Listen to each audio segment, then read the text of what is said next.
اور پھر اس کیس میں انہیں سزا ہو گئی، اور پھر وہ آڈیو لیک جو ہے، وہ آڈیو جو ہے سپریم کورٹ میں جمع کرائی گئی، اس کا فرانسک ٹیسٹ ہوا اور وہ ٹرو ثابت ہو گئی، اور پھر بے نظیر بھٹو کی وہ سزا کالعدم ہو گئی۔ تو عدالتوں کے حوالے سے جو ہے مسلم لیگ نون کا ایک ٹریک ریکارڈ ہے، یہ یہی طریقہ کرتے ہیں۔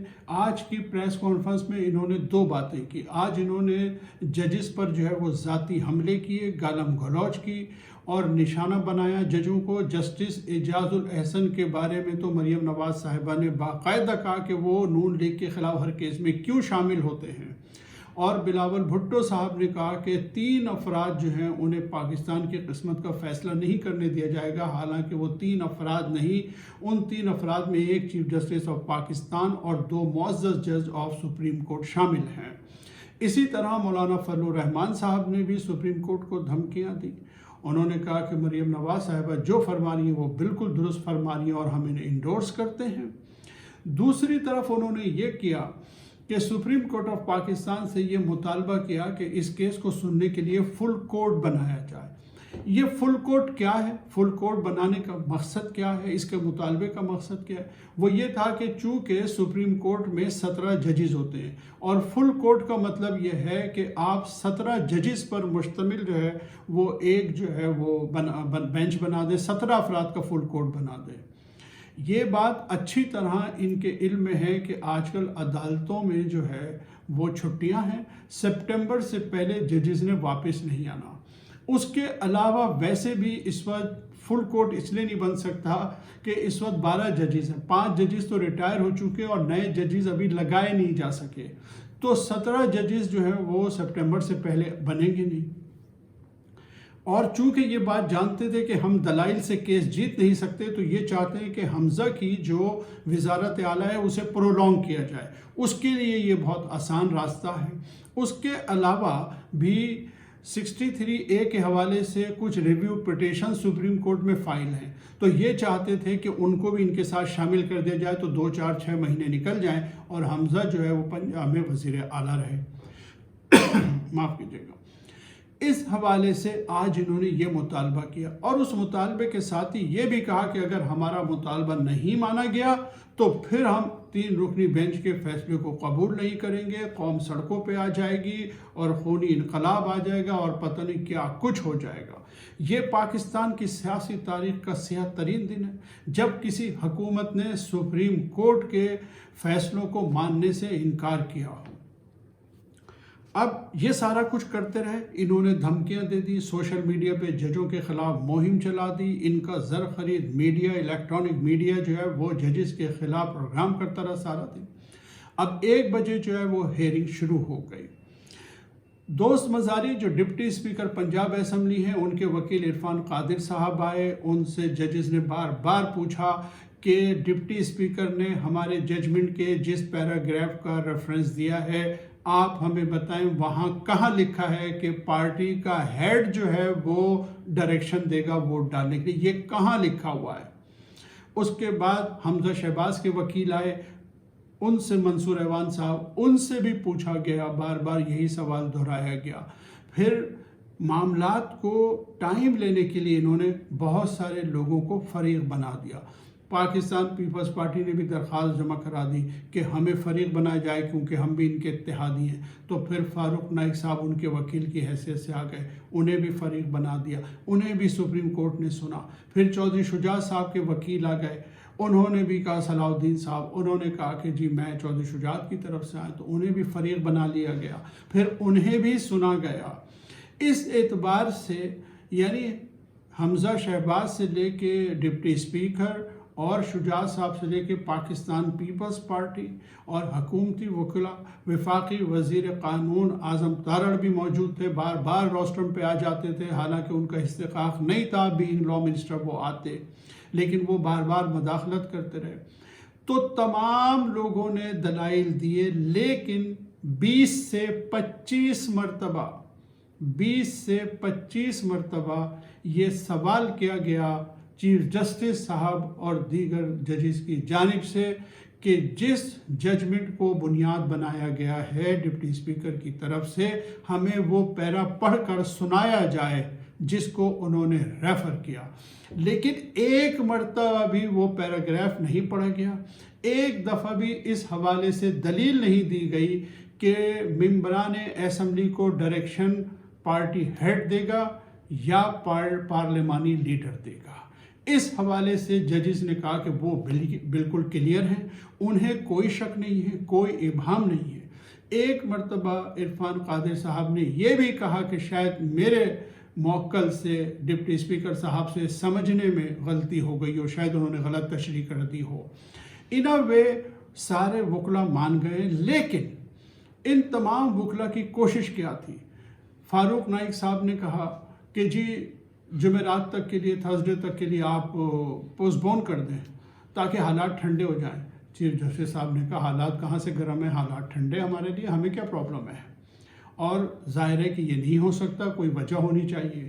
اسی طرح اعظم تارڑ صاحب اور حمزہ شہباز کے وکیل، دوست مزاری کے وکیل، یہ سب کہتے رہے کہ ہمیں ہدایات لینی ہے، لہٰذا ہمیں ٹائم دیا جائے۔ تو ان کا اصل مقصد یہی تھا کہ کسی طرح ٹائم گزارا جائے۔ اس کے علاوہ پھر اس بات پر بھی بحث ہوئی، کیونکہ انہوں نے فارملی اپلیکیشنز دے دی کہ جی فل کوڈ بنایا جائے۔ پھر فل کوڈ کے حوالے سے دلائل ہوئے۔ علی ظفر صاحب جو کہ پی ٹی آئی کے اور پرویز الہی کے وکیل تھے، انہوں نے فل کوڈ بنانے کے خلاف اپنے دلائل دیے، انہوں نے فل کوڈ بنانے کے دلائل دیے، اور اس کے بعد جو ہے 5:30 بجے 4:30 بجے کے قریب جو ہے وہ سماعت جو ہے وہ وقفہ ہو گیا سماعت میں، اور پھر دوبارہ سماعت شروع ہوئی، پھر وقفہ ہوا، اور پھر الٹیمیٹلی 9 بجے کے قریب ججز نے جو ہے وہ یہ فیصلہ کیا کہ جناب فل کورٹ تشکیل نہیں دیا جا سکتا۔ یہی دلائل دیے چیف جسٹس صاحب اور معزز دیگر 2 ارکان نے کہ سپٹمبر تک چونکہ ججز نہیں آئیں گے، لہٰذا ہم فل کورٹ تشکیل نہیں دیں گے۔ یہ 3 رکنی بینچ جو ہے یہی اس کیس کی سماعت کرے گا، لہٰذا یہ جو حکمراں اتحاد ہے یا پی ڈی ایم ہے اور ان دیگر افراد کی درخواست جو ہے وہ مسترد کر دی گئی، فل کورٹ کی درخواست جو ہے مسترد کر دی گئی، اور پھر یہ کہا گیا کہ 1-2 دن میں اس کیس کا ہم فیصلہ کر دیں گے، کیونکہ پنجاب 12 کروڑ کا صوبہ ہے، اسے وداؤٹ گورننس نہیں چھوڑا جا سکتا۔ ملک کے معاشی حالات خراب ہیں، ملک میں پولیٹیکل انسٹیبلٹی ہے، اکنامک انسٹیبلٹی ہے، اس لیے ہم اسے پرولونگ نہیں کریں گے، ہم اسے زیادہ ٹائم نہیں دیں گے، ہم اسے 1 سے 2 دن میں اس کا فیصلہ کرنا چاہتے ہیں۔ لہٰذا کل صبح 11:30 بجے تک کے لیے ہے اس کیس کی سماعت جو ہے وہ ملتوی ہو گئی ہے۔ اب ہوا یہ ہے کہ جیسے ہی یہ فیصلہ آیا، مریم نواز صاحبہ اور ان کے میڈیا سیل نے جو ہے وہ گولہ باری شروع کر دی ہے ججز کے خلاف، عدلیہ کے خلاف، حالانکہ یہ وہ ججز ہیں جنہوں نے عمران خان کی حکومت کو 9 اپریل کو چلتا کیا تھا، ڈپٹی اسپیکر قاسم سوری کی رولنگ کو غیر قانونی، غیر آئینی قرار دے کر پوری حکومت کو رخصت کر دیا تھا۔ اس وقت یہی لوگ تھے جو سپریم کورٹ کی تعریفوں کے پل باندھ رہے تھے۔ مریم نواز صاحبہ نے اسے ایک شاندار فیصلہ قرار دیا، اور وزیر اعظم شہباز شریف جب بعد میں بن گئے تو انہوں نے کہا کہ جی بڑا شاندار فیصلہ ہے، تو بڑا تاریخی فیصلہ ہے، اور نظریہ ضرورت کو دفن کر دیا ہے عدلیہ نے، یہ تو اتنا شاندار فیصلہ ہے۔ لیکن یہی جو بینچ جو ہے، جب انہیں یہ محسوس ہو گیا کہ یہ بینچ اب ہماری بات نہیں سنے گا، ہم نے جو ہے جو سازش کی ہے، جو گھٹیا طریقہ اپنایا ہے حمزہ کو جتانے کا، سپریم کورٹ اس کو انڈورس نہیں کرے گا، تو یہ مہم جاری ہے، اور جب تک اس کا فیصلہ نہیں آئے گا یہ مہم جاری رکھیں گے۔ لیکن پاکستان کے ججوں پہ ہمیں پورا اعتماد ہے، وہ آئین اور قانون کے مطابق ہی فیصلہ دیں گے۔ ناظرین، آج تک کے لیے اتنا ہی، اگلی ویڈیو تک کے لیے اجازت دیجیے، اللہ حافظ۔